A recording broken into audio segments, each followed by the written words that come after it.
Hey, thanks for watching Four Color Commentary. I'm Mark Allen and got some great morning light streaming in here as I do a morning video before I head off to the office this morning. Just wanted to cover some stuff I got after Christmas. Now, a lot of this will be from this is going to be some Christmas gifts and then some stuff I got at a vintage stock BOGO sale, after Christmas BOGO sale, buy one, get one. Some great stuff found there. First Christmas gifts.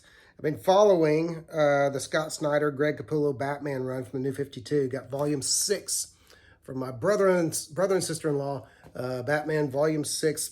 Let's see what this would be. Graveyard Shift, okay? I just finished volume 5, which was Zero City or something City. Anyway, good stuff. I don't remember the titles, but I remember the stories. So great, entertaining. This is one of the, from my money, Scott Snyder and Greg Capullo, one of the best ever Batman runs. Not standalone Batman stories, but Batman runs. Just great stuff that engages the reader from an artistic standpoint and from a story standpoint. So great stuff there. Very happy to have that. And then my cousin-in-law, that is a thing, cousin-in-law got me a copy of Marvel Cinematic Universe Guidebook. Now, this was published in 2017, and what this is just kind of rundowns on Marvel's movies from the first Iron Man to the second Thor, Dark World.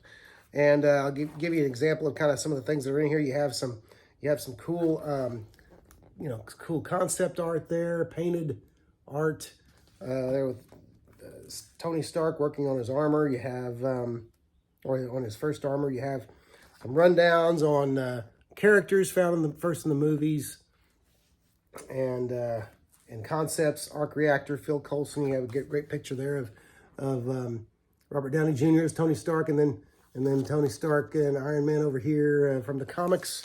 So stuff like that. Rundowns. There's some history. There's some information on equipment, on costumes, armor, that kind of thing. Just some great stuff. Some article on the Destroyer, and just kind of his beginnings and coming to the movies and everything. So great book, hardback. Love hardback books. So that'll be a fun book to read and discover. And so anyway, great Merry Christmas from family who know and appreciate comic geekism. Okay, all right. Let's get to the vintage stock BOGO gets. We'll start with we'll just start with the Batman stuff. Lots of great Batman material here. This is one of those, I don't even know how many issues in this series is what they used to call bookshelf format. It is a DC Black Label. It's Snyder Capullo, again, Batman, Last Night on Earth, Book 3. Got that's marked, you'll see, $1.99 BOGO sale. That meant I got it for $1. And so it's great stuff there. I'm satisfied and happy to keep getting the whole run cheaply, because when you're patient, that stuff happens, okay? So great to have that, and can't wait to get all of those. And even if I get like most of them cheap and then pay, cover price for one, it's still a bargain, okay? Let's see, let's talk about a couple of Batman runs here that I was excited to get and were great reads. I love the character, the Wrath, Batman's counterpart, the opposite Batman, whatever you want to call him. I have his first appearance, of course, from the 80s. But Batman Confidential, issues 13. This was a story, a Wrath story, a 4-part Wrath story. 14. 15. The Wrath has a great, and 16. The Wrath has a great origin story that is very close to Bruce Wayne, Batman's origin story. These were Tony Better did the writing and Rags Morales did the art. Great stuff, very entertaining. But the Wrath is, for my money, one of my favorite Batman villains, because he's just kind of like the opposite of Batman, okay? And he makes a good foil for the Batman.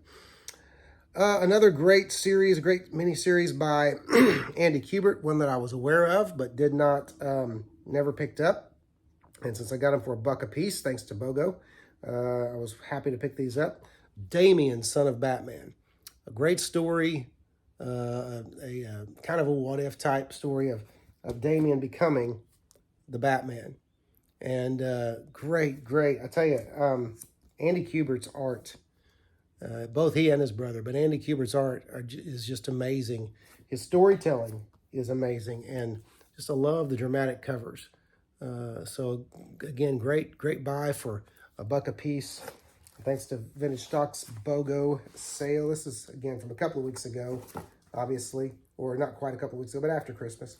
Another one that is a more recent comic. I thought, why not try it for $1? It was marked at $1.99, which really kind of surprised me, seeing as how this was quite a bit more than $1.99 when it came out on the rack just months ago. I guess maybe almost a year ago, but this is Batman Beyond the White Knight #1.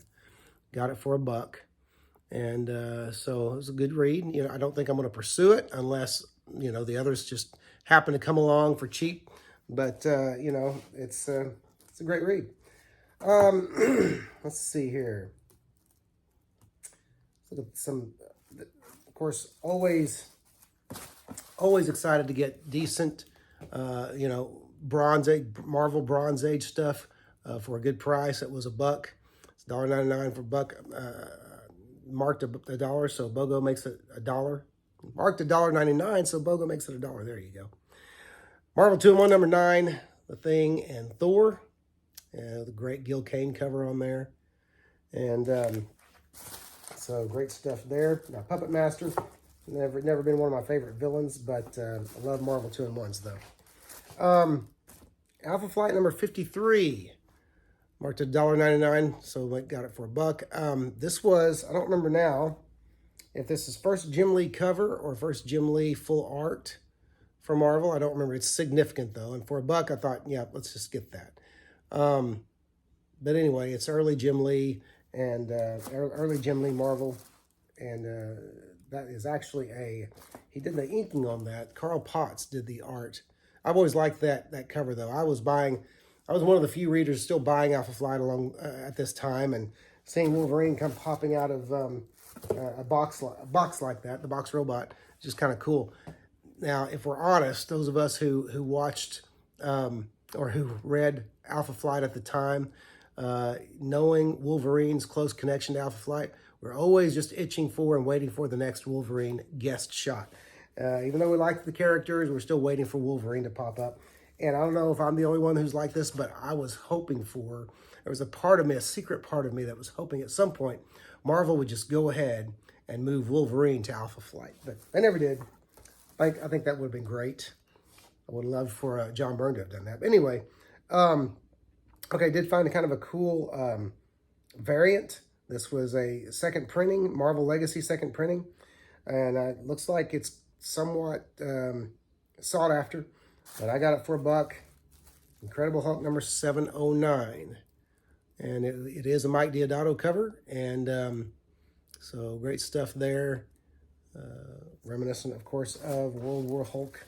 It was from Return to Planet Hulk. So anyway, I love that cover. But I probably will end up flipping it. And then speaking of Planet Hulk, I did get Planet Hulk Allegiance Part 1 of 4. Is Incredible Hulk number 100. Got it for $1. Love that cover. I'm not sure who did that cover. But this was during I'll be honest, I wasn't reading Hulk during the Planet Hulk run. I had to go back and get those and read those. And in trade paperback form, it was a great story. But anyway, for $1, I'll grab that because that is part of Hulk history. Did actually get a comic that I had been somewhat on the lookout for in the past, in part because of the Tom Grummett artwork, but also is the first appearance of a minor character in the DC universe. But this is The Adventures of Superman, 494, first appearance of Kismet. I think that's right, Kismet. Yeah, Kismet. It says that right there on the cover. Great call, Mark. Great spot. Okay. So anyway, pick that up for $1. First appearances. These days, you can't turn your nose up at first appearances. It's a dangerous game speculation, but not at $1. Okay. All right. Did get the majority of a miniseries I'd always wanted to read. It's Bullseye Greatest Hits. Got issue number 2. Need to get issue number 1. Here comes the heater. Hopefully you'll still be able to hear me. Bullseye number 3. This is a series by Daniel Way and, I think that's right, and Dylan. I don't remember the artist Dylan's first name. Number 4 and number 5. I don't know if there were 6 issues or 5, but anyway, got the majority of it right there, hopefully. And I'll be on the lookout for the rest of those so I can read that all together. Let's just find out who this creative team was.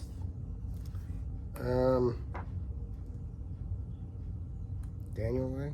Well, Daniel Way and Steve Dillon. There you go. So anyway, great stuff there. Great stuff for $1. I've got a few other things. I don't have them on hand because I've been reading them, but the Resurrection Man Volume 1 series from the 90s, toward the end of the 20th century. That sounds so weird to say, but been reading those. Those are a great read. And so one other here that I wanted to show you. Got it, again, because it was in the dollar comics, which means I got it for basically 50 cents. This is Razor Line. This is the special preview. When Marvel started publishing the Razor Line characters or comics, titles, whatever you want to call it, by Clive Barker. There you go. I'm not a big horror fan. I'm certainly not a horror movie fan anymore. I was in my younger years. But I thought, you know, for $1, for 50 cents, a lot of first appearances there. And I know there was 1 or 2 of those that recently people became a little more curious about.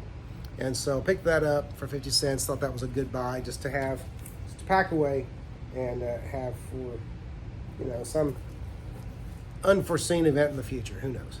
Anyway, that's it. I do have some other videos coming up soon. Been making a lot of eBay purchases, as I mentioned last video, but I wanted to get the after Christmas sale stuff out of the way. But anyway, hey, listen, don't forget to comment, like the video, and subscribe if you haven't. Hit that little bell so you'll know when a new video rolls out. And other than that, I want to thank you very much for watching 4Color Commentary. We'll see you next video.